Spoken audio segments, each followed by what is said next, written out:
Hello friends, welcome to kuboos kitchen. இன்றைக்கி வீடியோவில் நம்ம என்ன ரெசிபி பார்க்க போகிறோம்னா சப்பாத்தி. இந்த சப்பாத்தி பார்த்திங்கன்னா morning breakfast, lunch, dinner, so 3 வேளையிலும் நம்ம இந்த சப்பாத்தி எடுத்துக்கலாம்.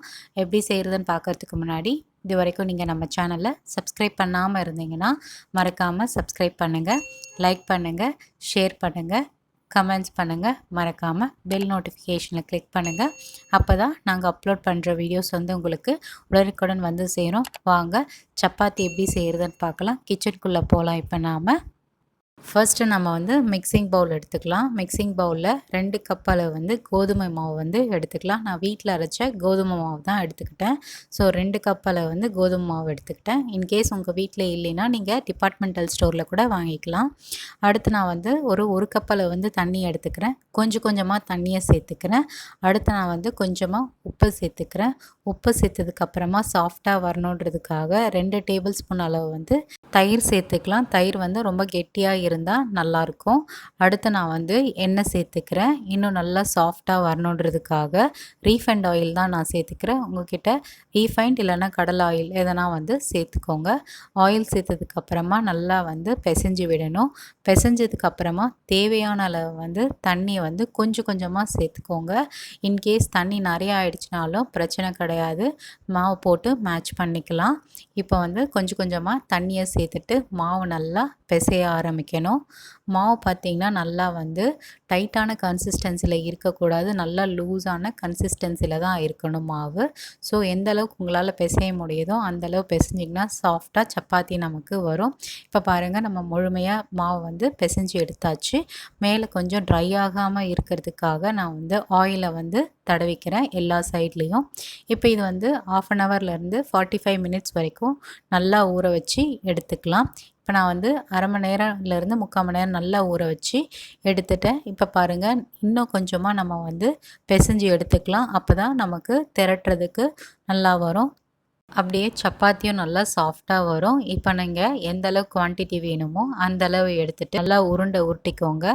இப்போ நான் எடுத்திருக்க 2 கப்பு மாவுக்கு மொத்தமாக எனக்கு 6 உருண்டை வந்து தயாராச்சு. ஸோ நீங்கள் எந்த அளவுக்கு குவான்டிட்டி எடுக்கிறீங்களோ அந்தளவு உங்களுக்கு சப்பாத்தி வந்து தயாராகும். இப்போ நான் வந்து சின்ன சின்னதாக எடுத்து உருண்டை உருட்டி எடுத்து ஒரு பாத்திரத்தில் மாற்றிட்டேன்.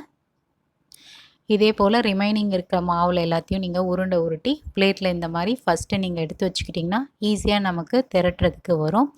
அடுத்து நான் வந்து சப்பாத்தி திரட்டுறதுக்காக சப்பாத்தி கட்டையை வந்து எடுத்துட்டு கொஞ்சமாக வந்து கோதுமை மாவு வந்து ஸ்ப்ரெட் பண்ணிக்கிட்டேன். அப்போ தான் சப்பாத்தி நமக்கு ஒட்டாமல் வரும். திரட்டுறப்போ கம்ப்ளீட்டாக நம்ம வந்து டிப் பண்ணிவிட்டு எல்லா சைட்லேயும் வந்து மாவு வந்து ஸ்ப்ரெட் ஆகிருக்கணும். அப்போ தான் நமக்கு வந்து ஈவனாக வந்து தேய்க்க வரும். அப்புறம் எடுக்கிறப்பையும் நமக்கு சப்பாத்தி கட்டையிலேருந்து ஒட்டாமல் அழகாக எடுக்க முடியும். அடுத்து நான் சப்பாத்தி தேய்க்கிறோம் பார்த்திங்களா, அந்த கட்டையிலையும் பார்த்திங்கன்னா நான் வந்து மாவு வந்து நல்லா தேய்ச்சி எடுத்துக்கிட்டேன். இப்போ நம்ம திரட்ட ஆரம்பிக்கலாம்.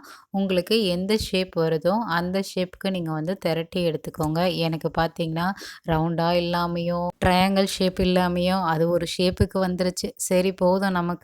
இப்போ நம்ம வந்து சப்பாத்தியில் மேலே வந்து மாவுலாம் ஒட்டியிருக்கோம் பார்த்திங்களா, அதை வந்து உதுத்து விட்டுக்கிறோம். அடுத்து நான் வந்து கேஸ் ஸ்டவ் ஆன் பண்ணிவிட்டு தோசைக்கல்லை வச்சுட்டேன். தோசைக்கல்லில் லைட்டாக எண்ணெய் வந்து ஸ்ப்ரெட் பண்ணிவிட்டு நம்ம திரட்டி வச்சுருந்த சப்பாத்தியை வந்து இதில் போட்டுக்கலாம். போட்டுட்டு தேவையான அளவு வந்து எண்ணெயை சேர்த்துக்கிறேன். இது எல்லா சைட்லையும் வெந்து வரணும். ஸோ வந்து எண்ணெய் வந்து உங்களுக்கு எவ்வளோ தேவைப்படுதோ அந்த அளவுக்கு வந்து சேர்த்துக்கோங்க. சேர்த்துட்டு இப்போ நம்ம வந்து திருப்பி போட்டுக்கலாம். இப்போ இது வந்து ஈக்குவலாக வெந்து வரணும். ஃப்ரீக்வெண்ட்டாக நீங்கள் வந்து திருப்பி திருப்பி போட்டிங்கன்னா எல்லா சைட்லேயும் நமக்கு மாவு நல்லா வெந்து வந்து சப்பாத்தி தயாராகிடும். இப்போது நமக்கு சாஃப்டாக சப்பாத்தி வந்து தயாராகிடுச்சு. நீங்கள் எந்த அளவுக்கு வந்து மாவு பிசைகிறப்போ எண்ணெய் ஊற்றுறீங்களோ அந்த அளவுக்கு வந்து உங்களுக்கு சப்பாத்தி வந்து சாஃப்டாக வரும். இது பார்த்திங்கன்னா மதியானம் வரைக்கும் வந்து காஞ்சி போகாமல் நல்லா சாஃப்டாகவே இருக்கும். ஸோ நீங்கள் வந்து மாவு பிசைகிறப்போ நான் சொன்ன இன்க்ரீடியன்ட்ஸ் எல்லாமே சேருங்க. சாஃப்டான சப்பாத்தி வந்து தயாராகிடும். கண்டிப்பாக நீங்கள் வீட்டில் செஞ்சு பார்த்துட்டு எப்படி இருக்குன்றதை மறக்காமல் எங்களுக்கு கமெண்ட்ஸில் தெரியப்படுத்துங்க. இந்த சப்பாத்தி கூட பார்த்திங்கன்னா தக்காளி தொக்கு, அப்படி இல்லைன்னா வந்து பன்னீர் பட்டர் மசாலா இதனோட சைட் டிஷ்ஷாக வச்சு சாப்பிட்டிங்கன்னா ரொம்ப ஜோராகவே இருக்கும். டயட்டில் இருக்கவங்க எண்ணெய் போடாமல் நீங்கள் சப்பாத்தி செஞ்சு சாப்பிடலாம். உங்களுக்கு வெயிட் லாஸில் நல்ல ரிசல்ட்டும் தெரியும். இதே போல் வேறு ஒரு ரெசிபி வீடியோவில் நம்ம சந்திக்கலாம். இந்த ரெசிபி பிடிச்சிருந்தா சேனலை சப்ஸ்கிரைப் பண்ணிவிட்டு சப்போர்ட் பண்ணுங்கள். பாய்.